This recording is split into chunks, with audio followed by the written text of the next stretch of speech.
Players have an understanding that their career will eventually have to come to an end, and for each player, that end can come about on extremely different terms and in some cases, rather shocking fashion. So today, we wanted to look at the 10 times NBA careers came to an unexpected end. Now, one thing to keep in mind, you won't see players whose careers came to more of a gradual end.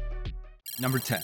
Isaiah Austin was a standout in high school, where he played at Grace Prep Academy in Arlington, Texas, where as a senior, he averaged 15 points, 11 rebounds, and 5 blocks a game, earning him a spot on the high school All-American Elite second team, becoming the nation's number 3 recruit according to ESPN. It was then that he chose to play at Baylor, where as a freshman, he earned third team All Big 12 and Big 12 rookie team honors after helping Baylor secure a championship with 15 points, 9 rebounds, 5 blocks, 4 assists, and 2 steals to beat Iowa. He would declare for the NBA draft that year before injuring his shoulder and deciding to return to Baylor for another year, where he'd once again average impressive numbers and redeclare in 2014. It wasn't until June 22nd, 2014 though, that he would realize his draft dreams might not go according to plan that year either. On that day, Isaiah would learn that he was diagnosed with a mild case of Marfan syndrome, a genetic disorder that affects the body's connective tissue. This diagnosis would make NBA teams reassess the idea of selecting him days later in the draft and essentially ended what could have been a promising NBA career right in its tracks. In a much brighter note than a lot of other stories though, on draft night June 26th, between the 15th and 16th pick, Commissioner Adam Silver decided to make Austin's dreams come true and chose him as the NBA's ceremonial draft pick, offering him a job in the league with the stipulation that he finishes his degree. Number 9. Most probably know Jay Williams as just an ESPN TV personality, but there was a point in time when he was actually a big-time recruit in the basketball world. He was a high school All-American and a guy colleges heavily sought after before he ultimately ended up choosing to play at Duke, where during his sophomore season, he averaged almost 22 points, 6 assists, and 2 steals on his way to becoming a consensus first-team All-American and even helped lead Duke to a national championship. He followed this up with another great statistical year, averaging 21, 5, and 2 to become an AP Player of the Year and Wooden Award winner, which helped him secure a spot as a top pick in the draft. He was selected number 2 overall in the 2002 NBA draft by the Chicago Bulls, and although he had a bit of a disappointing rookie campaign, he still felt he had a bright future and many years ahead of him in the league. But what happened next would bring those dreams crashing down. On June 19, 2003, Jay would get into a motorcycle accident which severed a nerve in his leg, fractured his pelvis, and tore 3 ligaments in his knee, including his ACL, which effectively ended his playing career and made his disappointing 2002 rookie campaign his one and only. Number 8. Drazen Petrovic was a Yugoslav and Croatian professional basketball player who made the leap to the NBA.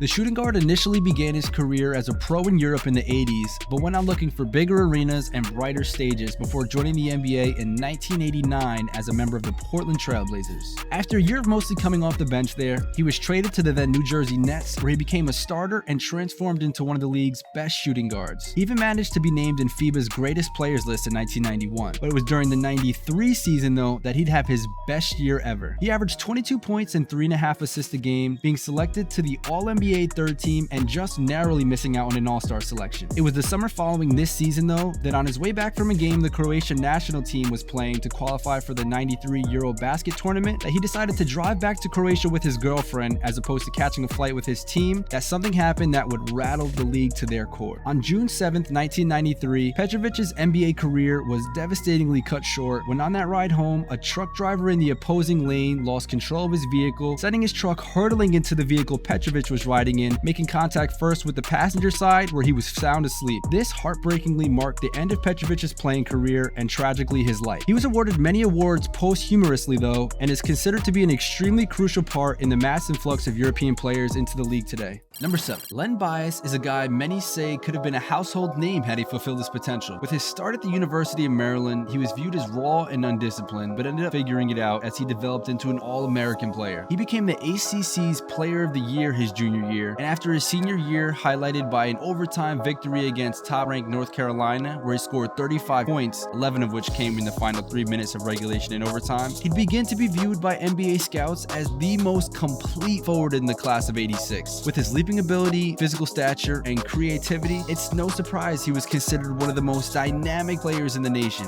And that's why on draft night in Madison Square Garden, June 17, 1986, the Boston Celtics used their second overall pick to draft draft him. Bias spent most of the following day flying to Boston to participate in an NBA acceptance and endorsement ceremony with the Celtics and management. He returned to Maryland that night, where he partied and celebrated his now career as an NBA player, but unfortunately for himself and anybody who knew and loved him, Bias partied a little too hard that night. A few hours into their celebration, due to the use of cocaine, Bias began seizing and collapsed to the ground, where all attempts by medical personnel to resuscitate him were unsuccessful, and he was later pronounced deceased, coming to a devastating ending to what should have been a bright NBA future. Number 6. Ricky Berry was born into a basketball family. He moved to California and attended Live Oak High School in Morgan Hill when his father became the head coach of the basketball team. From there, he'd play a year at Oregon State University, then transfer to San Jose State in '84 to play under his father once more. After sitting out a year because of his transfer, he'd spend his final 3 years of eligibility at San Jose State, where he'd go on to make a name for himself, steadily improving his game year over year. By his final season, Berry had averages of 24 points and 8 rebounds a game, and put himself in position to be selected in the NBA draft that year. Berry ended up doing just that, being selected 18th overall in the 1988 NBA draft by the Sacramento Kings, and even went on to have a pretty solid rookie season. Now, his rookie season was nothing to get too excited about, but with averages of 11 points and 3 rebounds a game on 40% from 3, he was playing a consistent, efficient role on an NBA team where he had the chance to do what many can only dream of: play basketball for money. Sadly enough though, somebody with so much perceived success must have been dealing with things that to him felt unsurmountable. And in the '89 offseason, just weeks before his 25th birthday, Berry passed away from a self-inflicted wound, putting an end to his NBA career before he had hardly had a chance to begin it. Number 5. Reggie Lewis was drafted in the 1984 NBA draft with the 22nd overall pick by the Boston Celtics. They were looking to add some youth behind their aging big three of Bird, McHale, and Parrish, and that was even more abundantly urgent after their second overall pick from the year prior, Len Bias, passed away of a cocaine overdose. Lewis didn't start off his career particularly great and only played sparing minutes, but thanks to an injury to Bird and a coaching change, his playtime would increase and overall play would improve dramatically. His improved play would continue to blossom, and he was even selected to an All-Star game in the '92 season, but issues would soon arise that would put his career in question. On April 29, 1993, in the first game of the Celtics playoff matchup against the Charlotte Hornets, Lewis suddenly collapsed to the ground, and there he would stay down for several seconds before finally coming to. When he woke, he was benched for a bit, only to return to the game for a few minutes before ultimately being pulled for the rest of the game when it was certain that this wasn't something he could shake off. Following that game, Reggie would undergo testing that would reveal he had a heart disease that would more than likely be career-ending. He just couldn't accept that though. After seeking out a second opinion from another doctor, he was diagnosed with a less serious, non-life-threatening heart condition that would allow his career to continue. As a result, he began his preparation for the '94 season, and on July 27, 1993, during an off-season practice, the Celtics would tragically and devastatingly lose yet another promising young player. Reggie Lewis that day would suffer a sudden cardiac death, and his life and career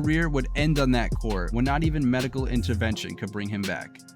Number 4. Magic Johnson was always a winner. After winning championships in both high school and college, he was taken by the Lakers with the first overall pick in 1979 and ushered in a new era in LA with what became the Showtime Lakers. He joined Kareem Abdul-Jabbar, who, despite his dominance on the court, had not yet won a championship with the Lakers. Magic hit the ground running when he came into the league, starting for his team right away, being selected to the all-rookie team, a starter at the All-Star game, and even went on to win his first championship and Finals MVP, becoming the only rookie ever to do so. The following season though, he would injure his left knee and missed 45 games, returning in the playoffs to a team that with his addition were now divided on their play style according to Pat Riley, and got bounced in the first round by the Rockets. From here on though, Magic would continue with his success, where he would go on to win another championship in '82 and once again claim the Finals MVP. In fact, Magic would go on to win 3 more championships in his career, in '85 and then repeat again in '87 and then '88, claiming his 3rd Finals MVP in '87. That wouldn't be the last of Magic's runs either, as he would make it to the finals in both of the following years, but would be bested by the Pistons in 1990 and then Michael Jordan's Bulls, of course, in '91. And little did he know at the time, this would be the last time Magic participated in the playoffs. Before the start of the '91-92 season, a physical would reveal that Johnson had tested positive for HIV, and he would immediately make an announcement of his retirement from the NBA. Now, similar to another player on this list, this wasn't actually the last Magic played in the NBA, but at the time of his retirement, no one actually knew that.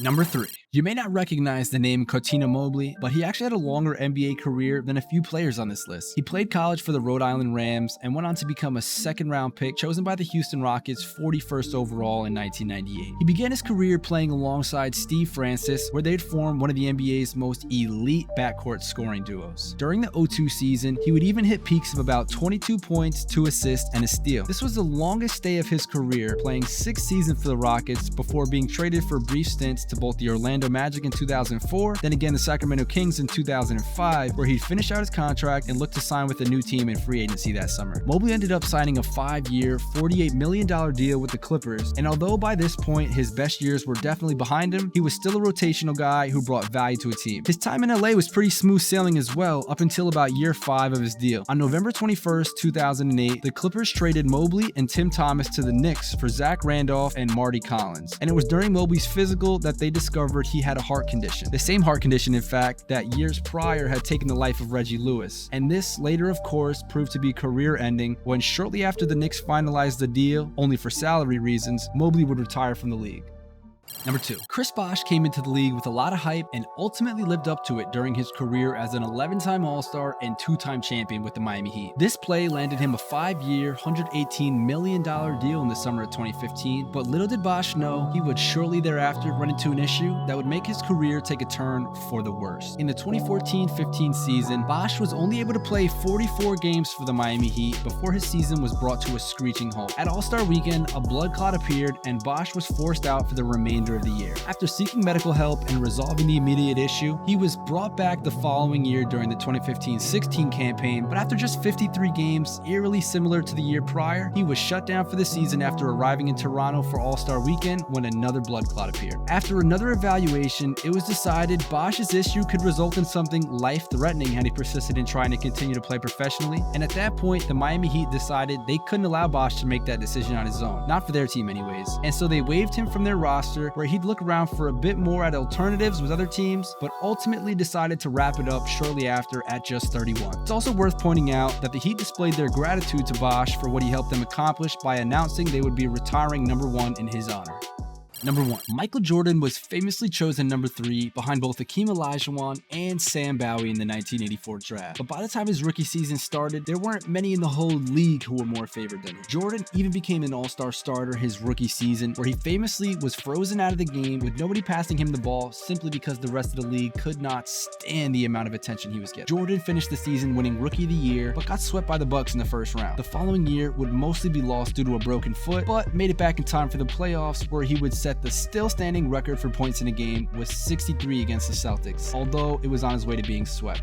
When he returned healthy for the 86-87 season, he turned it into what is considered one of the greatest regular seasons ever, where he crossed 3,000 points, averaging a league-high 37 points a game while winning Defensive Player of the Year. And although his superhuman play would continue in the following years, even winning his first MVP in '88, Jordan wouldn't see much playoff success in terms of a finals run until the '91 season, when he could finally get past the Pistons, who had ended their previous 3 seasons. Jordan would win his second MVP, finally not only beating the Pistons, but doing so in a 4-game sweep and advancing to the finals, where he would take down Magic Johnson and the Lakers for his first title and finals MVP. This was only the beginning. After this championship, the Bulls would go on to do the unimaginable and win again in '92 and '93, where Jordan was also awarded finals MVP, making him the first player in NBA history to do so for 3 consecutive seasons. He was at the absolute peak of the basketball world. He had conquered every challenge put before him, and it was at this point that Michael did the last thing anybody would have expected. Michael decided on October 6, 1993, admittedly by Jordan because of the death of his father, that he'd be retiring from professional basketball to pursue a career in professional baseball. Now, alright, we know this isn't the end of Jordan's storied career, and he actually had plenty of meaningful basketball after this point, but at the time, it was so unexpected and abrupt that we thought it deserved a spot anyways. Those were 10 NBA careers with some surprising and some downright heartbreaking endings that we wanted to make sure you heard about. If any of these surprised you or flat out have you devastated, be sure to let us know in the comments below which. Now, if you're addicted to basketball like we are, please hit that like button for us. It'd make a huge difference and allows us to make more videos talking hoops. But if you made it this far, just really know we appreciate you, and until next time, we're checking out.